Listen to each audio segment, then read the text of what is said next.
সংবাদ সবাইকে স্বাগত জানাচ্ছি। আমি ফিরোজ তোহা। শুরুতেই সংবাদ শিরোনাম। বাংলাদেশের সর্বশেষ গুরুত্বপূর্ণ আপডেট সংবাদে আপনাকে স্বাগত। শুরুতেই সংবাদ শিরোনাম, পরে বিস্তারিত। শুরুতেই জানাবো, সাঈদীর পক্ষে সাক্ষ্য দিতে যা সুখরঞ্জনকে তুলে দেয়া হয় ভারতীয়দের হাতে। মাওলানা দেলোয়ার হোসেন সাঈদীর পক্ষে আন্তর্জাতিক অপরাধ ট্রাইব্যুনালে সাক্ষ্য দিতে গিয়ে নিখোঁজ হয়ে যা সুখরঞ্জন বালি কিভাবে ভারতের কারাগারে পৌঁছেছেন তার এক লোমহর্ষক বর্ণনা দিয়েছেন তিনি। এ বিষয়ে গুরুত্বপূর্ণ সংবাদ জানাবো, সঙ্গেই থাকুন। এরপর জানাবো, হাসিনার ফ্যাসিবাদ ছাত্র জনতাকে জানাতে হবে বললেন প্রধান উপদেষ্টার পেশ সচিব। প্রধান উপদেষ্টার পেশ সচিব শফিকুল আলম বলেছেন, হাসিনার ফ্যাসিবাদের প্রত্যেকটা ক্ষেত্র ছাত্র জনতাকে জানাতে হবে। এদিকে বিচারের মাধ্যমে আওয়ামী লীগের শাস্তি নিশ্চিত করা হবে বললেন অ্যাটর্নি জেনারেল। জুলাই আগস্টে হত্যাকাণ্ডের দায়ে দণ্ডিত শেখ হাসিনা সহ আওয়ামী লীগের অনেক নেতাই নির্বাচনে অযোগ্য হবেন বলে মন্তব্য করেছেন attorney general advocate Mohammad Asaduzzaman. এবারে জানাবো, গণ অভ্যুত্থানে নারীর অবদান মুসলিম ঐতিহ্যের প্রতিফলন। জুলাই আগস্টে গণ অভ্যুত্থানে বাংলাদেশ নতুন এক স্বাধীনতা পেয়েছে। এই স্বাধীনতার পেছনে ছিল নারীদের অনস্বীকার্য অবদান। এদিকে শুনানির আগে ভারতের ইসকন মন্দিরে চিন্ময়ের আইনজীবীর বৈঠক। ইসকন নেতা চিন্ময় দাসের আইনজীবী রবীন্দ্র ঘোষ ভারতের ইসকন মন্দিরে একটি বৈঠক করেছেন বৃহস্পতিবার ২৬শে ডিসেম্বর তিনি এই বৈঠক করেন। গত মাসে জাতীয় পতাকাকে অবমাননার অভিযোগে আটক হয় চিন্ময় দাস। বর্তমানে তিনি কারাগারে বন্দী আছেন। আগামী ২ জানুয়ারি তার জামিন শুনানি হবে। আর এতে তার পক্ষে আইনি লড়াই করবেন আইনজীবী রবীন্দ্র ঘোষ। এবং সর্বশেষ জানাবো, ইসরায়েলের বেন গুরিয়ন বিমানবন্দরে ক্ষেপণাস্ত্র হামলা চালিয়েছে ইয়েমেন। সম্প্রতি ইয়েমেনের সানা আন্তর্জাতিক বিমানবন্দর, লোহিত সাগর বন্দর এবং বিদ্যুৎ কেন্দ্রগুলোতে বিমান হামলা চালিয়েছে ইসরায়েল। জবাবে এবার তেল আবিবের বেন গুরিয়ন বিমানবন্দরে ক্ষেপণাস্ত্র হামলা চালালো ইয়েমেন। প্রিয় দর্শক, এতক্ষণ শুনছিলেন সংবাদ শিরোনাম, এবারে বিস্তারিত। তবে তার আগে বন্ধুরা, অনুরোধ থাকবে এই সংবাদটিতে একটি লাইক দিন। এই চ্যানেলে আপনি নতুন হয়ে থাকলে আমাদের সংবাদটি দেখতে চ্যানেলটি সাবস্ক্রাইব করে রাখুন, যাতে করে বন্ধুরা আমাদের পরবর্তী লেটেস্ট আপডেট সংবাদগুলো সবার আগে আপনার কাছে পৌঁছে যায়। কমেন্ট করে আপনার মূল্যবান মতামত জানিয়ে দিন আপনি বিশ্বের কোন দেশ থেকে বা বাংলাদেশের কোন স্থান থেকে আমাদের সংবাদটি দেখছেন এবং শুনছেন। সাঈদীর পক্ষে সাক্ষ্য দিতে যা সুখরঞ্জনকে তুলে দেয়া হয় ভারতীয়দের হাতে। মাওলানা দেলোয়ার হোসেন সাঈদীর পক্ষে আন্তর্জাতিক অপরাধ ট্রাইব্যুনালে সাক্ষ্য দিতে গিয়ে নিখোঁজ হওয়া সুখরঞ্জন বালি কিভাবে ভারতের কারাগারে পৌঁছেছেন তার এক লোমহর্ষক বর্ণনা দিয়েছেন তিনি। ঘটনাটি ঘটে ২০১২ সালের ৫ই নভেম্বর সকালে। অপহৃত হওয়ার পর তার সাথে কি ঘটনা ঘটেছে বাসোসের সাথে আলাপকালে তার বিশদ বর্ণনা তুলে ধরেন সুখরঞ্জন বালি। সুখরঞ্জন বালি বলেন, ২০১২ সালের নভেম্বর মাসের ৫ তারিখে আমি ঢাকায় কোর্টে গিয়েছিলাম। আমার সাথে ২ জন ব্যারিস্টার ও ২ জন উকিল ছিলেন।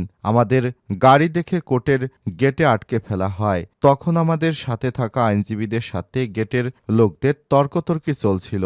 আমি গাড়িতে ২ জন ব্যারিস্টারের মাঝে বসা ছিলাম। এ সময় কিছু সাদা পোশাকের লোক আমাকে নামিয়ে টানাটানি শুরু করতে লাগলো। তারা বলছিল, যার জন্য গাড়ি থামানো হয়েছে সেই লোক উনি, একেই আমাদের দরকার। এই লোকরা আমাকে গাড়ি থেকে নামিয়ে টেনে হিঁচড়ে ৫-৬ হাত দূরে অপর একটি গাড়িতে তুলে আমার চোখ বেঁধে ফেলে এবং একটু পরে গাড়ি ছেড়ে দেয় আমাকে নিয়ে। প্রায় আধা ঘন্টা গাড়িটি চালানোর পর সাদা পোশাকের লোকেরা আমাকে হাঁটাতে থাকে। এ সময় আমি নিচের দিকে নামার মতো অনুভব করি। কিছু দূর হাঁটিয়ে একটা দরজা খুলে অন্ধকার জায়গায় আমাকে ঢুকে দেয়া হয়। কোনো আলো সেখানে ছিল না, অথচ তখন সকাল ১০-১১টা বাজে। সুখরঞ্জন বলেন, আমাকে একটি খালি রুমে আটক করা হয়। বাইরে কোনো শব্দ ছিল না, ঘরে কোনো জানালা বা ফাঁকা স্থান ছিল না যা দিয়ে কোনো রকম আলো ভেতরে আসতে পারে। তখন আমাকে মাঝে মাঝে অল্প করে খাবার দেয়া হতো।